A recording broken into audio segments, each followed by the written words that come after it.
Warning, this video contains team selection and captain choices which some viewers may find offensive. Hey guys, and welcome back to FPL TV. Before looking towards the weekend and Game Week 6, let's quickly see how the side performed in midweek's Game Week 5. My two free transfers in last week were Brighton Sanchez in goal and the in-form Rodrigo of Leeds. Sadly, neither move paid off, with both delivering 1 point apiece, and Rodrigo typically getting injured after just 30 minutes. To be fair, these moves couldn't have gone much worse, but longer term, it's still nice to be rid of Leicester's Ward in goal at least, who was no doubt a big mistake to begin the season with. Despite the 1-pointer, I'm happy to own Sanchez now moving forward, and well, it was nothing but rotten luck with regards to Rodrigo. It's likely he'll now go straight back out of my team, with him looking to be out for 3 to 4 weeks, and I wish him a speedy recovery. Elsewhere in the side, Reece James missed out through illness, so in came Dewsbury Hall from first spot on my bench, who I saw as decent enough backup last week. Just the predictable 2 points there in what was another pretty poor performance from him and Leicester in general. With Reece James missing out, I was relying on my 3 other premium defenders, and Cancelo certainly came through at home to Forest. I mentioned in my last video that we needed to see a bit more attacking intent for his premium price, and he certainly showed that with a wonderfully taken goal. Nothing for Trent and Robertson, however, in that tricky fixture against Newcastle, and owning Robertson in particular continues to be more problematic than I'd imagined. Certainly tempting to move Robertson on this week, but with Everton and Wolves in his next 2 games, 2 sides who aren't exactly prolific in front of goal, I may just give him those 2, especially with the Rodrigo injury now focusing my attention elsewhere. As for the rest of my team, it was points aplenty thankfully, with both Martinelli and Jesus getting in on the action against a struggling Aston Villa. Trusting Andreas Pereira in my 11 also paid off, who, at a starting price of 4.5 million, is no doubt one of the bargains of the season so far. Fulham have started the season brilliantly, he's produced 2 assists in 5 games, and is now much more than just a bench-warming FPL option, but a genuine consideration for starts here and there. Of course, the big moment of the game week was leaving the armband on Erling Haaland, who, despite some slight worries about rotation, did indeed start, and bagged a hat-trick inside 38 minutes. Truly Dreamland stuff. Granted, he was already an incredibly popular captain choice, so not exactly inspired FPL stuff here, especially considering he'd already bagged a hattie in the previous game too. But regardless, it was just what my team needed after a very, very poor start. There's nothing quite like your captain bagging a hat-trick in FPL. The other popular option, Mo Salah, also did his part too, with a nice 10-pointer to boot. So, for Game Week 5, it was an extremely pleasing 86 points. And with that being a sizable 24 points above the average score last week, well, that was always going to be pretty fruitful for the ranking. My team went from 3.7 million to 2 million, nearly cutting that rank in half. And although being ranked at 2 million after 5 game weeks could still be considered calamitous, it's still a huge improvement nonetheless on where I was sitting previously, so I have to be happy with that at least. Points totals are still pretty congested at this point, so at least it puts me back in the mix and closer to where I want to be. With that, let's move on to Game Week 6 now, and look at my current team lineup as well as some potential transfer plans. Also, if you are enjoying this video, then please consider getting subscribed to FPL TV. You can also hit that notification bell so you always know when a new FPL video goes live. In terms of replacing the injured Rodrigo, there's 2 different transfer routes that I'm looking at. If I am to replace him directly without downgrading elsewhere, then I've got 7.2 million to spend, and there's 4 alternatives that I'm weighing up: Gross, Trossard, Zaha, or Rodrigo's teammate Sinisterra. Gross and Trossard with very good fixtures in the short term, Zaha perhaps the longer term choice with penalties and a guarantee of minutes, and then Sinisterra, the more unknown punt but potentially exciting differential. No decision has been made yet, but I'm leaning most towards the Brighton attackers I think, because it's their next 2 games in particular that look very hard to ignore, facing Leicester and then Bournemouth in back-to-back games, in current form arguably the 2 best teams to play.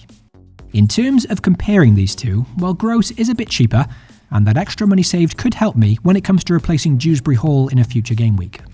Pascal Gross also has far superior underlying numbers to begin this season, but it is worth considering that for the majority of the games so far, Trossard has been deployed at wing-back, therefore hurting his attacking numbers. So now, notably, with their new defensive signing Estupiñán replacing Cucurella in that wing-back role, that's importantly now given Trossard more license to stay forward and play more centrally, and that could see his attacking numbers go up significantly.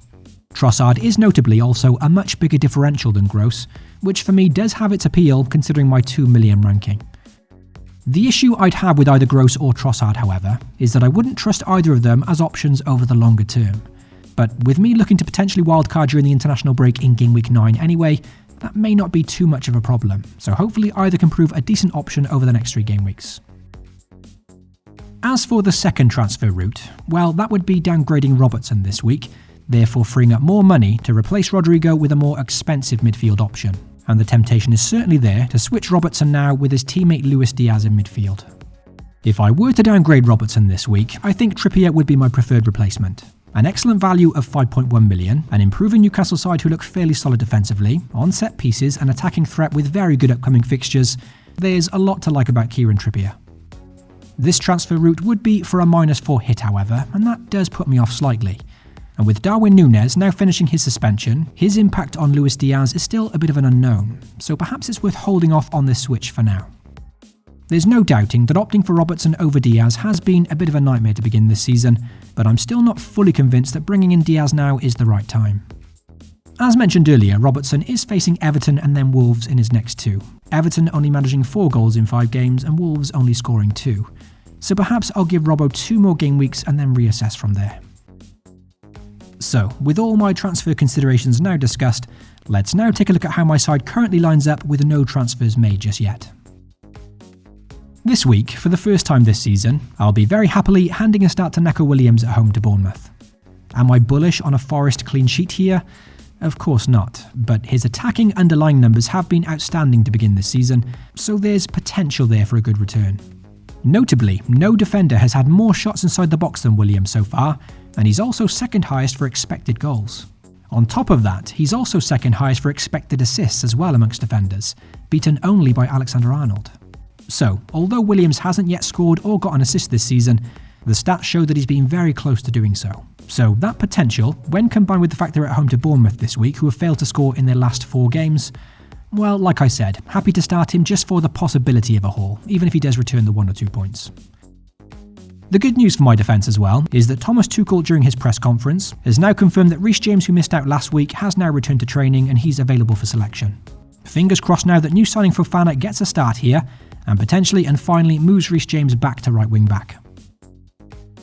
As for the injured Rodrigo, well of course come the deadline he'll be out of my team. It's just a question now of weighing up the different transfer routes that I spoke about earlier.